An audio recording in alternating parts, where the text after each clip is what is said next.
सरकारी दवाखाने में लापरवाही, अवाम का जबरदस्त एहतजाज। पुराने शहर के इलाके बारकस में सरकारी दवाखाना मौजूद है।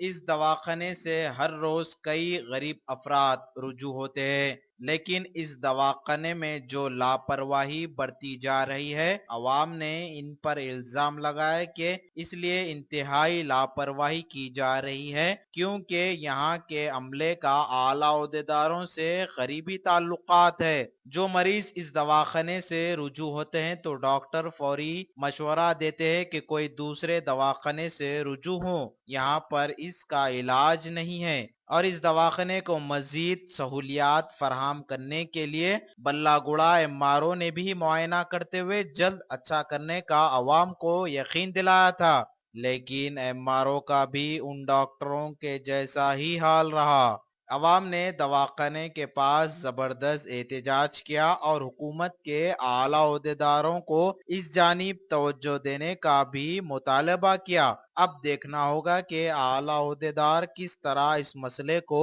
हल करने में कामयाब होते हैं। आईएनडी टुडे के नुमाइंदे से बातचीत करते हुए कई मुकामी अफराद ने बताया। नाजरीन, आइए देखते हुए सुनते हैं। दवाएं पूरे बाहर से मंगा रहे, इंजेक्शन बाहर से मंगा रहे।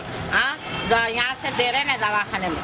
इतने पैसे अगर हम लोग के पास अगर हमारे पास रहते तो हम गवर्नमेंट दवाखाने का आने का फायदा क्या है? फिर सब बाहर से मंगा तो खाली फिर रिचार्ज भी कर दे रहे जल्दी जल्दी। डॉक्टर नहीं आ रहे, खाली देखने चले जा रहे, कुछ बोल रहे नहीं बता रहे। हमारे लेने के लिए आते के साथ ही बाहर के दवाएं लिख रहे हम लोग को। अगर बाहर के दवाएं खरीदने की अगर हैसियत रहती तो कोई पब्लिक यहाँ नहीं आती थी।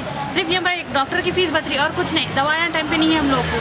एडमिट रहे तो बराबर केयर भी बराबर नहीं कर रहे हम लोग। और बात करें कि बाहर से लेके और टेस्टा बाहर से लेकर प्रेग्नेंट औरतें यहाँ पर आ रहे हैं, उन लोगों को पूरे टेस्टा बाहर के है यहाँ पर।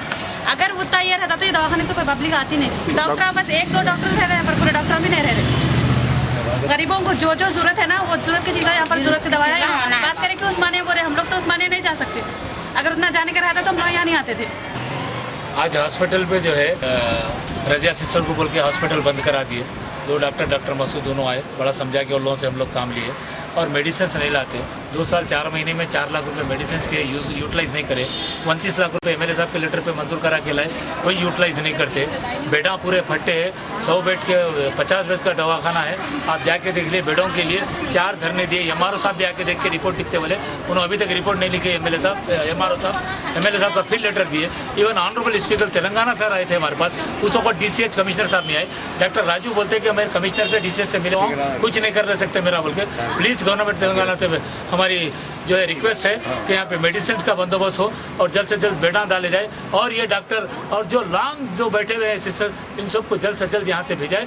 सच पे कुछ भी करे तो सही होगा, नहीं तो दवाखाना वो नहीं है। 900 से 1000 हमारे पास ओपी है। आप जाके देखो, किसी को कोई मेडिसिन नहीं। हामिला औरतों को जजगी के पास पैसे नहीं, बात पैसे नहीं, इंजेक्शन नहीं। 3 जो टीके देते बच्चों को वो इंजेक्शन नहीं। एसपीएचओ में फंड आता, सब फंड आता, क्या कर रहे नहीं मालूम। प्लीज इंक्वायरी करिए। 4 लेटर दिए, कोई जो है ना वो नहीं हुआ, उसका एक्शन नहीं लिए। डीसीएच मैडम नहीं लिए, कमिश्नर मैडम नहीं लिए, स्पीकर साहब आए तो भी नहीं लिए।